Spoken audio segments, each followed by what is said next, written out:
Barangay LS 97.1. Forever. Mga kwento ng pag-ibig, kwento ng pag-asa, at mga kwento ng buhay dito sa Barangay Love Stories. Love Stories. Hanggang kailan ka magsasakripisyo para makuha ang kapatawaran sa kasalanang nagawa mo? Handa mo bang gawin yon ng habang buhay? O dapat na huminto ka na kapag nakaramdam ka na ng pagod para sa sarili mo? Dear Papa Dudut, ako nga pala si Maris, 21 years old at nagtatrabaho sa isang department store bilang sales clerk at isang avid listener ninyo dito sa Bacolod since high school pa po ako. Sa totoo lang ay matagal ko na rin pong gustong sumulat sa inyo upang magbahagi ng aking kwento ng buhay. Alam ko kasi na maraming kabarangay ang pwedeng makarelate sa kwento ko at marami rin akong aral na pwedeng maiwan kung sakali. Papadudot, lumaki po ako sa isang maliit pero masayang pamilya. Solong anak lamang po kasi ako ng daddy at mami ko kaya medyo na-spoil nila ako. Lalo na ni daddy. At aaminin ko na isa po akong certified daddy's girl. Sobrang close po kasi kaming dalawa, Papa Dudut. At sa tuwing mapapagalitan ako ni mami ay si daddy ang palaging kakampi ko. Siya po ang tagapagtanggol ko sa mga palo at sermon ni mami. Siya rin ang tigalambing ko kapag nalulungkot ako. Kaya nga naniniwala ako na isa ako sa mga pinakaswerteng tao na nagkaroon ng tatay na kagaya ng daddy ko. Papa Dudut, lumaki nga po ako na medyo spoiled ng mga magulang ko. At dahil doon ay nagsimula akong magrebelde. Nasa second year high school ako nang magsimula ako na maging pasaway sa kanila, pati na rin sa pag-aaral ko. Naging bulak-bulak ko at napabarkada. Hindi ko po nilalahat pero siguro ay normal naman po sa isang kabataan ng minsan ay mapariwara sa buhay. Lalo na kapag bigla na lang silang pinaghihigpitan ng kanilang mga magulang. Papadudot, hindi naman po ako napariwara pero naging palasagot talaga ako sa mga magulang ko. Umabot pa sa halos nasampal ako ng daddy ko dahil sa pabalang na pakikipag-usap ko sa kanila ni mami nang minsan na umuwi ako ng 10 oras ng gabi galing sa bahay ng isang kabarkada. Kaya sa galit ko ay muli akong umalis ng bahay noon at pumunta sa barkada ko upang magpalipas ng sama ng loob. Hanggang sa makatanggap ako ng isang text mula kay Tita Ivy ko, ang kapatid ni mami. Ang sabi niya ay nasa ospital daw sila at kailangan ko na raw pumunta doon dahil may nangyaring hindi maganda sa daddy ko.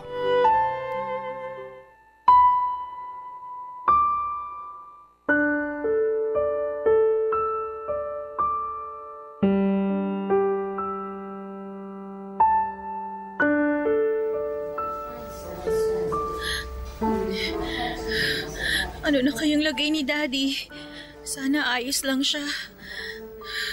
Kasalanan ko to eh. Hindi ko talaga mapapatawad ang sarili ko kapag hindi naging maganda ang lagay niya. Maris, mabuti nandito ka na. Saan ka ba nanggaling? Kanina pa kita tinatawagan. Sorry po, Tita Ivy. Si Daddy po, nasan? Kumusta na po siya? Maris, huwag ka sana mabibigla ha. Magpakatatag ka sa malalaman mo tungkol sa daddy mo. Ano pong nangyari sa kanya? Nasaan po si Daddy? Ano pong nangyari sa kanya, Tita? Maris, ang daddy mo. Tita, ano po ba talagang nangyari? Sabihin niyo na po sa akin, nasaan ang Daddy ko? Anong ginagawa ng batang yan dito? Ate, humilahon ka muna. Humilahon?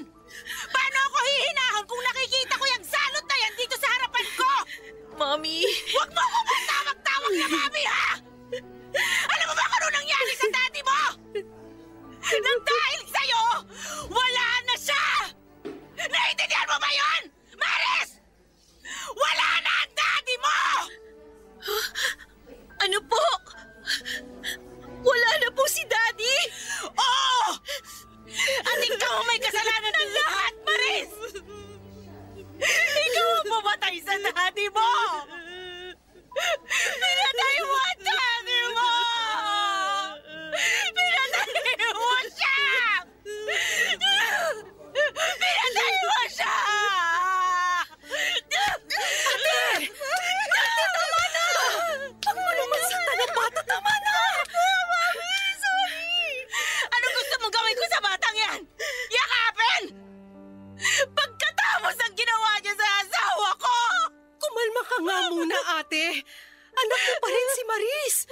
Siya na lang ang makakasama mo ngayong wala ng asawa mo.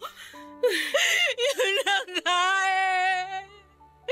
Bakit kailangan na yung asawa ko pang mawala?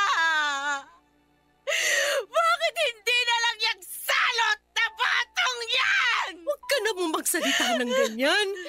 Kung nandito pa ang asawa mo, magagalit siya sa mga sinasabi mo. Kung hindi naglayas yung batang yan, hindi siya susundan ng asawa ko. Walang masamang mangyayari sa kanya at hindi siya mamamatay. Mami, sorry po. Patawarin niyo po ako. Umalis ka dito! Umalis ka sa harapan ko! Ikaw ang pumatay sa daddy mo! Ikaw ang pumatay sa asawa ko! Salot ka! Salot ka sa buhay ko! Kaya umalis ka dito!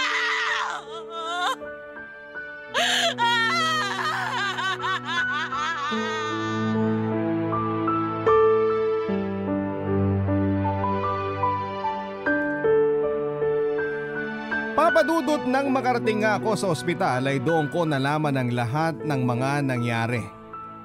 Nang umalis ako sa bahay ay umalis din si Daddy para sundan at hanapin ako. At sa kalagitnaan ng paghahanap niya sa akin malapit sa lugar ng kabarkada ko ay napagtripan daw siya ng 2 drug addict. Pinagnakawan si Daddy at pagkatapos ay pinagsasaksak.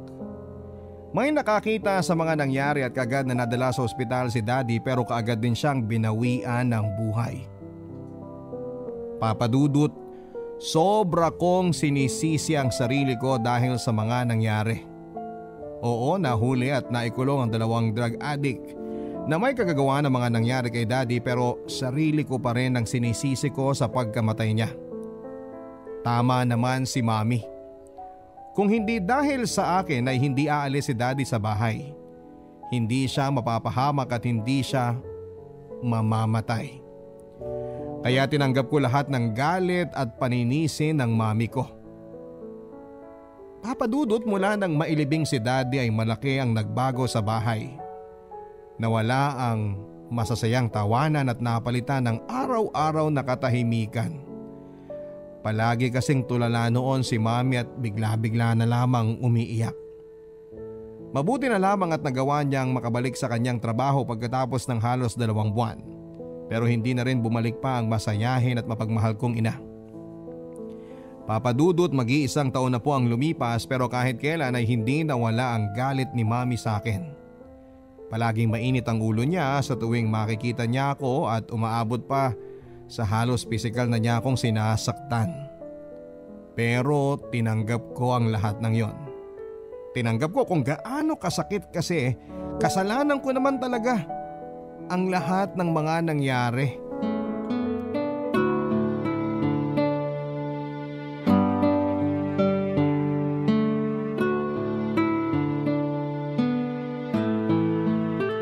Maris! Maris, nasaan kang bata ka? Maris!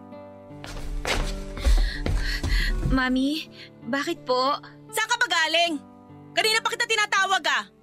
Naglilinis po kasi ako ng banyo. Anong ginawa mo dito sa blouse ko? Bakit may mancha ng pula to? Sorry po, hindi ko po kasi napansin na humalo po siya sa mga dekolor niyong damit kaya po… Kaya naman tiyahan. Kasi maglalaban na nga lang, tatanga-tanga ka pang bata ka. Natabunan po kasi yung blouse niyo na yan, Mami. Akala ko po nahiwalay ko na lahat ng puti sa mga may kulay nung magsimula na ako maglaba. Bakit? Wala ka bang mga kamay at mga mata para paghiwa-hiwalayin ng tama ang mga damit ko? Sorry po talaga. Matatanggal pa ba ng sorry mo na yan ang mancha dito sa blouse ko, ha? Sabihin mo sa akin, anong gagawin ko ngayon dito sa blouse na to? Mami, nasasaktan ako. Talagang masasaktan ka sa akin para magtanda ka? Halika dito sa labas! Papakita ko sa'yo kung paano dapat maglaba! Halika! Dito! Dito! Ayan! Wala ka nang ginawang tama! Lalaba ka na nga lang, hindi mo pa gagawin ng maayos!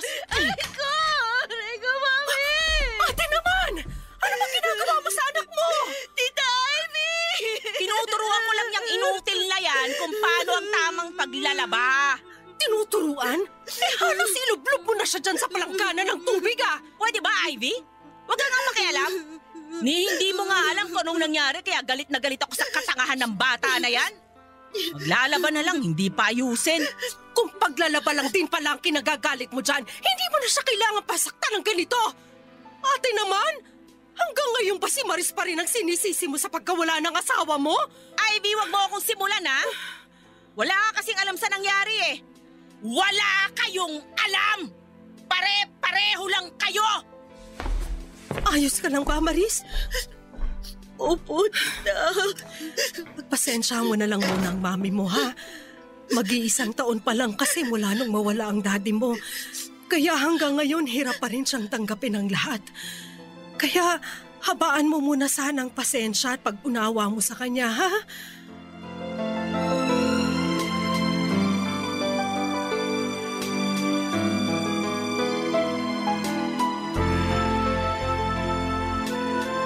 Wala kaming alam. Hindi namin siya naiintindihan at kahit kailan walang sino man ang makakaintindi sa kanya. Yun ang paulit-ulit na sinasabi ni Mami Papa Dudut. Palagi niyang pinapakita na hanggang sa ngayon ay hindi pa rin niya natatanggap ang pagkawala ni Daddy. Na parang kahit kailan ay hindi na niya yon matatanggap pa. Alam ko naman na mahirap talaga para sa kanyang nangyari dahil pareho silang first love ang isa't isa. Walang ibang lalaki na minahal si Mami kung hindi si Daddy lamang. At kahit kailan ay hindi niya na-imagine na kaagad itong kukunin sa kanya. Na mawawala si Daddy nang dahil pa sa sariling anak nila nang dahil sa akin. Pero Papa Dudut, hindi lang naman si Mami ang nawalan. Pati po ako ay naiwan ni Daddy. Hindi ko lubos maisip kung bakit kailangan na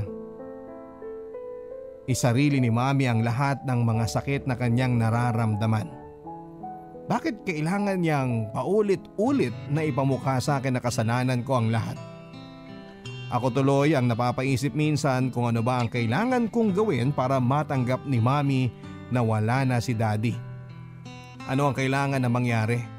Kailangan ko ba talagang mamatay para lang tuluyan na akong mapatawad ng sarili kong ina? Papa Dudut, isang taon pa ang lumipas pero habang tumatagal ay mas lalong nagiging malupit sa akin si Mami. Mas nagiging masakit ang mga salitang binibitawan niya, pati na ang kamay niya.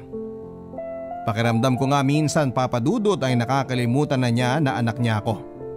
Ang tanging nakikita niya sa akin ay ako ang taong naging dahilan para mawala ang pinakamamahal niyang asawa. Si Tita Ivy naman ay madalas akong pinupuntahan sa bahay. Dahil wala naman siyang asawa at anak ay halos anak na rin ang turing niya sa akin.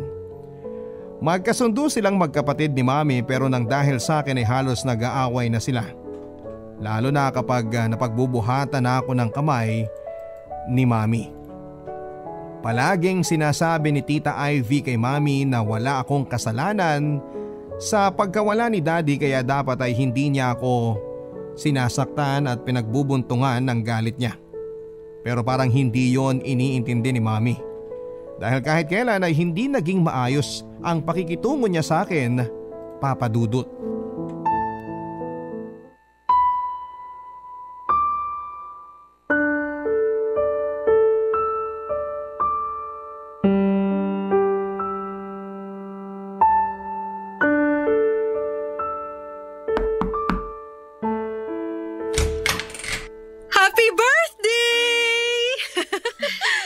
Tita, kayo po pala. Pasok po kayo. Oh, birthday na birthday mo ngayon. Bakit ang lungkot na mukha mo, Maris? Wala naman po akong dapat na ikasaya eh. Ano ka ba? Minsan lang sa isang taon kung mag-birthday ka, kaya dapat i-enjoy mo yun. Eto buksan na natin tong cake na dala ko. Ay, nasan nga palang mami mo? Tulog pa ba siya? Hindi po tita. Pumasok po siya sa trabaho. Ha? Sabado ngayon Hindi ba dapat wala siyang pasok sa opisina nila? Ay, alam niyo naman po si Mami. Mas gusto pa niyang makita ang mga katrabaho niya kesa makasama ako dito sa bahay. Ano ka ba? Hindi totoo yan. Ito may dala rin akong pansit. Paghahain kita ha. Sige po, tita. Salamat po. Wala kang dapat na ipagpasalamat. Pero mabuti na lang pala at naisipan kong puntahan ka ngayon. Dahil wala ka rin palang kasama dito sa bahay ninyo. Ay teka, sindihan natin tong kandila.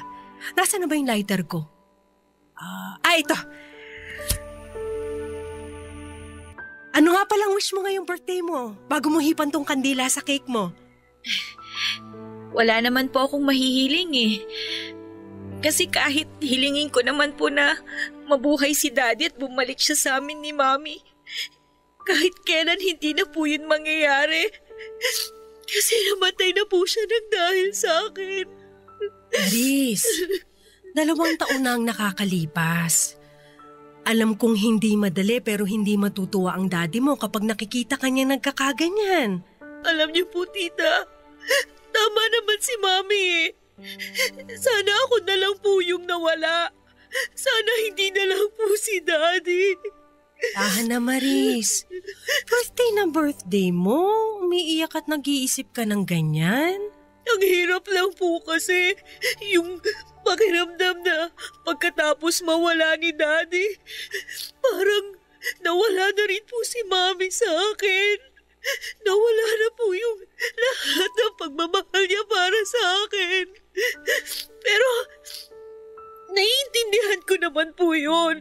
Kasi ako naman po yung punot dulo ng paghihirap niya mula nung mawala si Daddy eh. Ako po yung salot sa bahay na to. Ako na lang pong dapat ang namatay eh. Dahil alam ko na yun naman pong gusto mangyari ni Mami. Tama na. Tumigil ka na sa pag-iisip mo ng ganyan. Mahal ka ng mami mo, Maris. Hindi lang talaga madali para sa kanya ang pagkawala ng daddy mo. Hindi rin naman po naging madali sa akin lahat, tita. Naiwan din naman po ako ni Daddy eh. Nawalan din po ako ng mahal sa buhay. Ang masakit lang po doon, parang pareho nang nawala sa akin sina Mami at Daddy.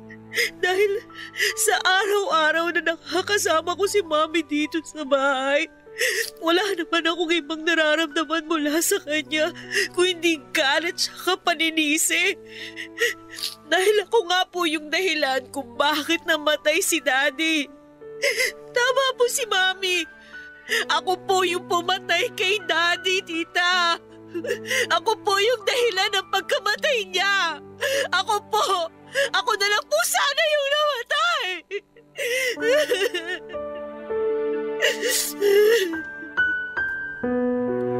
Papa Dudut, sa tuwing umiiyak ako at nasasaktan dahil sa galit ni Mami, si Tita Ivy ang palaging nandyan para sa akin. Kapag kasama ko siya kahit papaano ay gumagaan ang pakiramdam ko. Kasi siya na lamang ang tao na nagpaparamdam sa akin ng pagmamahal. Oo, tuluyan na po talagang nawala ang pagmamahal sa akin ni Mami. Para nga pong hindi na siya nakakatagal na kasama ako sa bahay. Lalo na sa mga espesyal na okasyon kagaya ng birthday ko, Pasko o kahit bagong taon. Palagi niyang ginugugol ang oras niya sa kanyang trabaho. Palagi siyang nasa opisina at kapag sa mga okasyon na kagaya ng birthday ko, si Tita Ivy ang palaging nandyan para samahan ako. Siya rin ang palaging nakikinig sa lahat ng mga hinaing ko at sa lahat ng mga pagnaramdam ko kay Mami. At lahat ng sama ng loob ko sa buhay. Pero Papa Dudut, hindi pala pwedeng manatili ang isang tao sa tabi mo sa habang buhay para i-comfort ka at masandalan mo. Dahil dumating ang araw na umalis din si Tita Ivy para magtrabaho sa abroad. Kahit madalas naman kaming nagkakatawagan ay muli kong naramdaman na mag-isa na lamang ako sa buhay. Iba pa rin kasi yung kasakasama ko si Tita Ivy. Sa bahay kasi halos ay hindi na kami nagkikita ni Mami. Ang allowance ko sa school ay iniiwan na lamang niya sa lamesa bago siya pumasok sa kanyang trabaho. At kung may kailangan man akong bayaran na para din sa school ay itetext ko na lamang sa kanya o kaya naman ay mag-iiwan ako ng note sa harap ng refrigerator namin. Kapag nagkakasama naman kami paminsan-minsan sa hapagkainan ay palagi lamang kaming tahimik. Kapag sinusubukan ko kasing magsalita o kaya ay kakausapin siya ay palagi siyang nagsusungit at nauuwi sa padabog na pagpasok niya sa loob ng kwarto niya. Kaya tiniis ko na lamang ang lahat, Papa Dudut. Mas pinagbuti ko ang pag-aaral ko para kahit papaano ay hindi ako makulong sa lungkot. Para rin kahit paano ay mapansin ni Mami na malaki ang pinagbago ko. Hindi na ako pasaway na maris na naging dahilan ng pagkamatay ng daddy ko.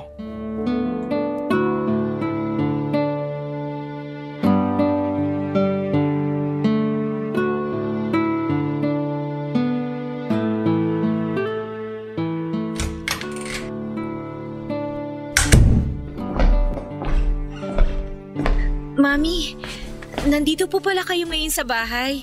Bulag ka ba at kailangan mo pang sabihin yan? Nakikita mo na nga ako dito sa harapan mo, di ba? Ang ibig ko pong sabihin, akala ko po nasa trabaho kayo kaya nagulat po ako na makita ko kayo ngayon. Bakit ba kasi ang aga mong nakauwi mula sa school nyo? Graduation po kasi namin kaninang umaga. Talaga? Ngayong araw pala yon? Opo. Hindi niyo po yata nabasa yung note sa may refrigerator natin. Pero yung teacher ko naman po ang nagsabit sa akin ng medal sa stage kanina. Tsaka, eto nga po pala, may dala po akong pansit. Kain po muna tayo.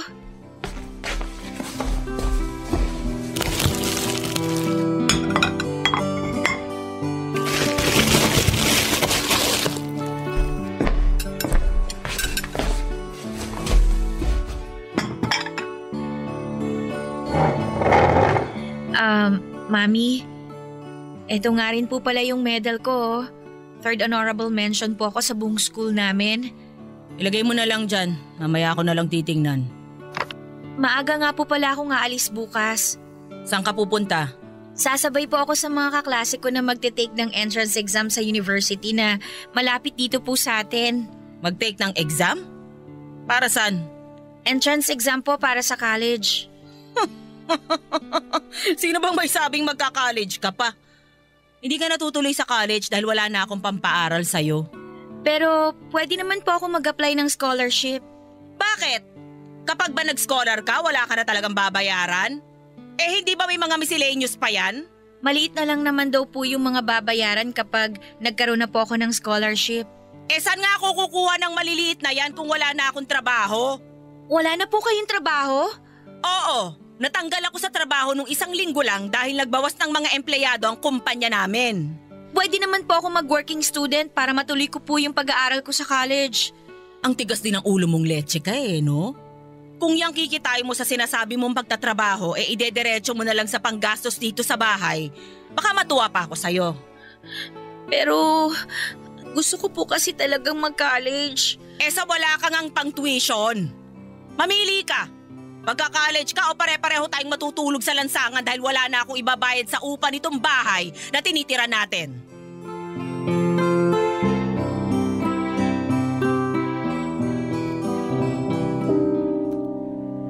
Papa Dudut, hindi na nga ulit pa akong pumasok hindi na ulit pang pumasok sa trabaho si Mami. Totoo pa lang sinasabi niya na isa siya sa mga nabawasan o nabawas na empleyado sa kumpanya nila. Akala ko ay ilang araw lang siyang mananatili sa bahay para magpahinga pero umabot yon ng ilang linggo hanggang sa maging buwan. Hindi na rin siya naganapan ng ibang trabaho. Kung umaalis man siya ng bahay ay para lamang makipagmadyong sa mga kapitbahay. Paminsan-minsan naman ay uuwi na may dalang pagkain pero madalas ay wala. Kaya tuluyan na akong nawala ng pag-asa na pag-aaralin niya ako sa kolehiyo. Si Tita Ivy naman ay medyo dumadalang na ang pagtawag at pangungumusta sa akin, Papa Dudut. Nalaman ko na nabuntis pala siya ng katrabaho niya doon sa ibang bansa at nagpaplano na rin sila na magpakasal. Noong huling beses kaming makapag-usap ay sinabi na pala sa kanya ni Mami na wala na itong trabaho. Kaya nag-offer siya sa akin na tutulungan niya ako sa pag-aaral. Pero ako na rin po ang tumanggi sa alok ni Tita Ivy, Papa Dudut. Ayoko kasing maging pabigat sa kanya lalo na at magkakaroon na siya ng sarili niyang buhay at pamilya sa ibang bansa. Kaya sinabi ko sa kanya na hihinto na lamang muna ako sa pag-aaral at maghahanap ng trabaho. Oo, Papa Dudut. Nag-decide na po muna ako na huminto ako sa aking pag-aaral. Pero pansamantala lamang po yun dahil nangako ako sa sarili ko na gagawin ko ang lahat para makabalik ako sa pag-aaral. Yung kasi ang pangarap sa akin ni Daddy, ang makita niya ako sa stage na kumukuha ako ng college diploma, kaya gagawin ko ang lahat ng yon para matupad. Papadudot ng sumunod na buwan ay naghanap na nga ako ng trabaho. Noong una ay nahirapan ako dahil wala naman akong kahit na anong job experience at 17 years old pa lamang ako. Kaya kahit papaano ay tinanggap ko na rin ang magtrabaho bilang bantay sa isang tiyangge na maliit lamang ang sasahurin. Yun lang kasi ang nakikita ko na malapit sa bahay na pwede kong pasukan na trabaho. Mabuti na lamang kahit papaano ay nakakapag-overtime ako at nadadagdagan ang maliit kong sinesweldo. Dahil Papadudot mula nga nang makapagtrabaho ako ay hindi na gumastos pa ng para sa bahay si Mami. Ang sabi niya ay nauubos na niya ang naipon niyang pera pati na rin ng back pay na nakuha niya sa dati niyang trabaho. Kaya ako na lamang ang nagbibigay ng panggastos na para sa bahay at sa mga bisyo ni Mami. Naging madalas na kasi ang pakikipagmadyong niya sa mga kapitbahay namin. Pati na rin ang pag-inom niya ng alak. At noon ko lang din nalaman na naninigarilyo na pala siya. Papadudot, lahat ng mga ginagastos niya sa pangbisyo niya ay madalas na sa akin niya kinukuha.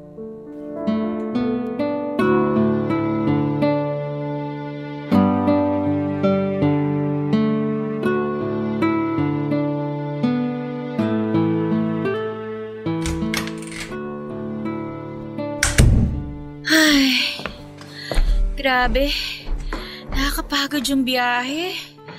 Ang lapit na nga lang ng tiyanggi dito sa bahay, ang tagal ko pa bago nakauwi. Nakapaghain na nga lang muna at nagugutom na rin ako kanina pa.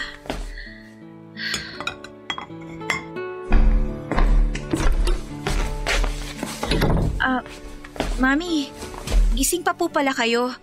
Kumain na po ba kayo? Paano ako makakakain kung wala ka namang iniwan na perang pangkain kanina? Pasensya na po. Inuna ko po kasi munang bayaran yung mga bill ng kuryente at tubig natin dito sa bahay na medyo tumambak na po.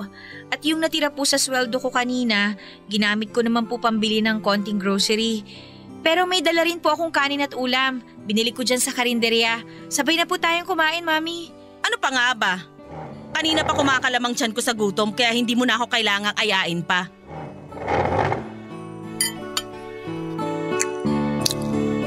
Mag-iwan ka nga pala ng pera bukas ng umaga dahil may kailangan akong bayaran. Sige po, may natira pa pong konti sa sinweldo ko kanina.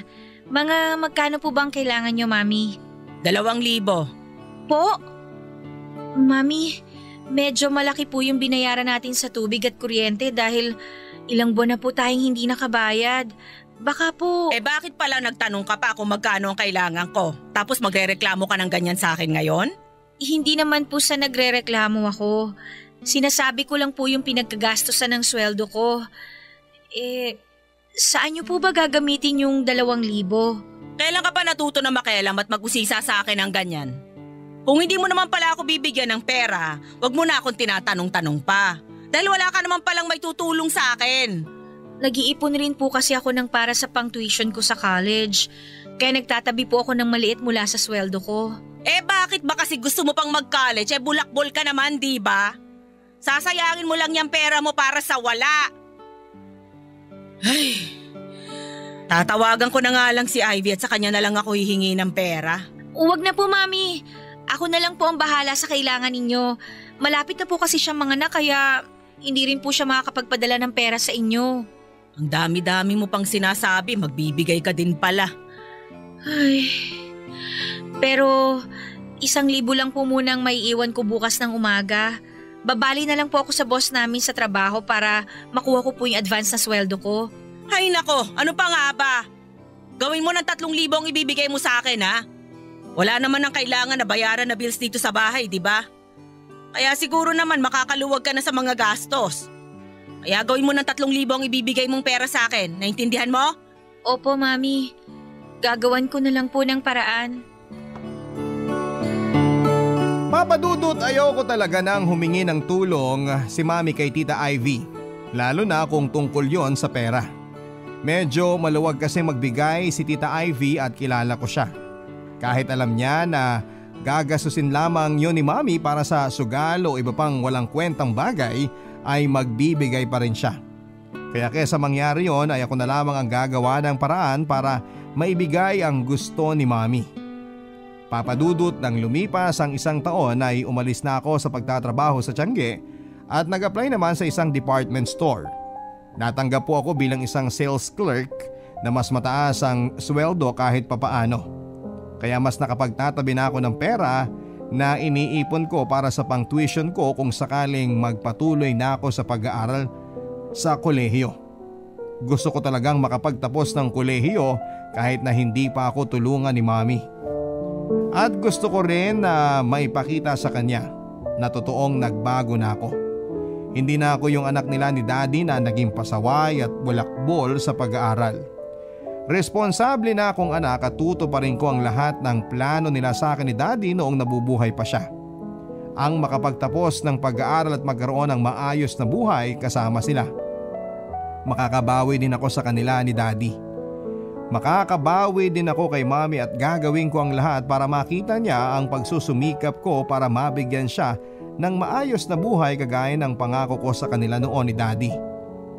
Papadudot, ng 2 taon na ako sa pagtatrabaho sa department store ay nag-inquire na ako sa isang malapit na university. Pakiramdam ko kasi noon ay sapat na ang naipong kong pera para sa buong taon na magiging tuition ko.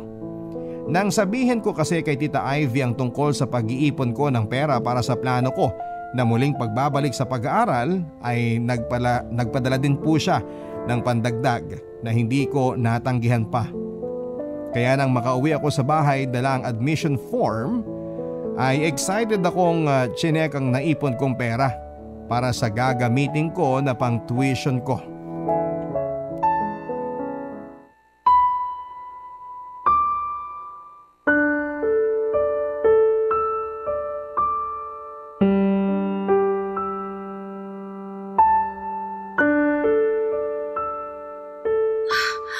Teka, bakit nagkalat ang mga gamit ko dito sa kwarto?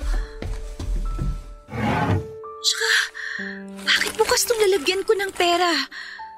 Hala, halos lampas kalahati ang nawala dito sa mga naipon ko ah. Ay, nako.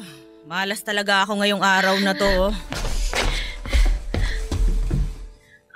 Mami? Nakauwi ka na pala. Bakit ang aga mo ngayon? Wala ka bang trabaho? Wala po. Nag-leave po ako sa trabaho ngayon para makapag-inquire sa university na malapit dito sa atin. Pumasok po ba kayo sa kwarto ko, Mami? Ano ba kung pumasok ako sa kwarto mo? Bahay ko naman to. Ay nako. Maghain ka na nga lang at nagugutom na ako. Ginalaw niyo po ba yung pera ko na nandun sa kahon at nakatago sa tokador ko? Sinabi ko nang maghain ka na at nagugutom na ako, di ba? Bakit ba nakatayo ka pa dyan? Mainit ang ulo ko ngayon, Marisa. Huwag mo akong umpisahan. Gusto ko lang pong malaman kung kayo po yung kumuha ng pera na matagal ko nang iniipon. Kung yun ang pinuputok ng butsi mo dyan, oo. Sige na, ako ang kumuha ng pera mo. Okay na ba? Bakit niyo po ginawa yun? Ano bang iniiyak-iyak mo dyan? Hindi ko naman inubos ang pera mo ah. Pero kasi matagal ko po yung pinag-ipunan, Mami. O di babalik ko sa'yo. Kung gusto mo, doblehin o triplihin ko pa. Para pera lang nagkakaganyan ka na? Akala mo kung sino ka na nagre-reyna-reynahan dito sa bahay ah. Mami, hindi niyo po kasi naiintindihan eh. Pinagpaguran ko po yung pera na yun para makabalik ako sa pag-aaral. Bakit ba kasi gustong-gusto mong mag-aral? Di ba sinasayang mo nga yan noon? Noon po yun. Dahil nagbago na po ako. Pinagsisisihan ko na po lahat ng mga kasalanan ginawa ko noon. Bakit? Sa tingin mo ba sa pagbabago at pagsisisi mo na yan? May babalik mo pa ang buhay ng daddy mo? Hindi na, Maris! Wala nang magbabago kahit ano pang gawin mo! Ginagawa ko naman po lahat para makita ninyong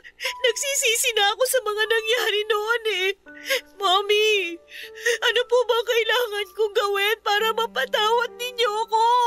Wala! Dahil kahit kailan, hindi mo na nga may babalik pa ang buhay ng daddy mo! Kahit anong gawin mong pagsisisi, paghingi ng tawad o pagsusumikap sa lecheng pag-aaral na yan, wala nang magbabago, Maris! Hindi na mabubuhay pa ang daddy mo! Naiintindihan mo ba yan? Kaya hindi niyo na po ako mapapatawad. Kaya kalimutan niyo na lang po ako bilang anak ninyo. At habang buhay niyo na lang po akong kabubuhian. Oo! Dahil sa tuwing nakikita kita, naaalala ko lang lahat ng sakit sa pagkawala ng daddy mo. Tuwing nakakasama kita, bumabalik lahat ng pagdurusa ko. At tuwing naririnig ko ang boses mo, mas lalo kong naiisip na kahit kailan, hindi na babalik pa ang daddy mo. Kaya kahit kailan, hindi na kita mapapatawad, Maris. Dahil nalibing ang daddy mo, inilibing ko na rin ang katotohanan na may anak pa ako. Alam niyo po, Mami, pinangako ko po noon sa sarili ko na hindi ako mapapagod na intindihin kayo. Dahil ako naman po talaga yung may kasalanan kung bakit galit na galit kayo sa akin. Pero ang hirap po pala talaga. Lalo na kung paulit-ulit lang po tayong ganito. Na kahit anong pagsasakripisyo ko para sa inyo, hindi nyo naman yung nakikita. At ngayon ko lang naramdaman na ayoko na. Pagod na po akong ipagsiksikan sa inyong sarili ko at hingiin ang kapatawaran ninyo. Pagod na po akong mahalin kayo bilang mami ko. Ayoko na! Ayoko na!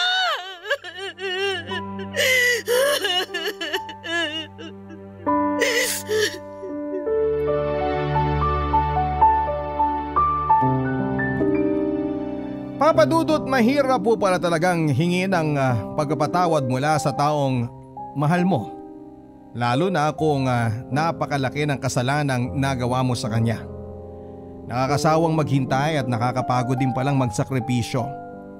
Dahil kahit na anong effort ang gawin ko para ipakita kay mami ang lahat ng pagsisisi ko, kahit kailan yata ay hindi na niya makikita yon. At kahit kailan ay hindi na niya ako mapapatawad dahil sa pagkawala ng daddy ko. Papa Dudut, umalis na rin po ako sa bahay namin pagkatapos ng naging sagutan namin ni mami. Naghanap ako ng maliit na apartment para sa sarili ko. Gusto ko ulit magsimula ng bagong buhay na malayo mula sa kanya. Yung bagong buhay na para sa sarili ko. Nang tumawag si Tita Ivy para kumustahin ako ay sinabi ko sa kanya ang lahat ng mga nangyari. Iniyak ko sa kanya sa telepono ang lahat ng sakit at bigat na kinikimkim ko sa maraming taon mula nang mamatay si Daddy. At sinabi ko na gusto ko munang lumayo kay Mami. Hindi niya ako napilit na bumalik sa bahay. May sariling isip na rin naman daw ako at maayos na trabaho para buhayin ang sarili ko. Isa na lamang ang binili niya sa akin na sana raw ay hindi ko habang buhay na kimkimin ang galit na nararamdaman ko para kay Mami. Papa Dudut, hindi naman po talaga ako nagagalit kay Mami dahil ako talaga ang punot dulo ng lahat ng pagdurusa niya. Napagod lang talaga ako kaya ako lumayo mula sa kanya. Isa pa, pakiramdam ko kasi ay totoo lahat ng sinasabi ni Mami na bumabalik ang lahat ng sakit na nararamdaman niya sa pagkawala ni Daddy sa tuwing nakikita at nakakasama niya ako. Kaya naisipan ko na baka sa paglayo ko ay magawa niya akong patawarin. Kung kailan pa mangyayari yung pagpapatawad na yon ay hindi ko po alam. Dahil mag-iisang taon na mula nang umalis ako sa bahay namin pero hindi pa rin niya ako tinetext o tinatawagan man lang para kumustahin.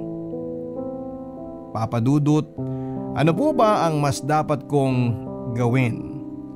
Ngayon pa lang po ay nagpapasalamat na ako sa mga maipapayo ng inyong mga tagapakinig sa problema ko. Salamat po sa inyong programa dahil sa tuwing napapakinggan ko po ang mga sulat na binabasa ninyo ay napapawi kahit papaano ang lungkot na nararamdaman ko sa pag-iisa. Dito ko na rin po tinatapos ang sulat ko, Papa Dudut, na may magkaroon po kayo ng isang masaganang bagong taon at patuloy na tumagal pa ng maraming taon ang inyong programa. Ang inyo pong forever na kabarangay, Maris. Mga kwento ng pag-ibig, kwento ng pag-asa at mga kwento ng buhay dito sa Barangay Love Stories. Love Stories. Forever! Nagustuhan ng iyong napakinggan? Ituloy yan via live stream sa www.gmanetwork.com/radio.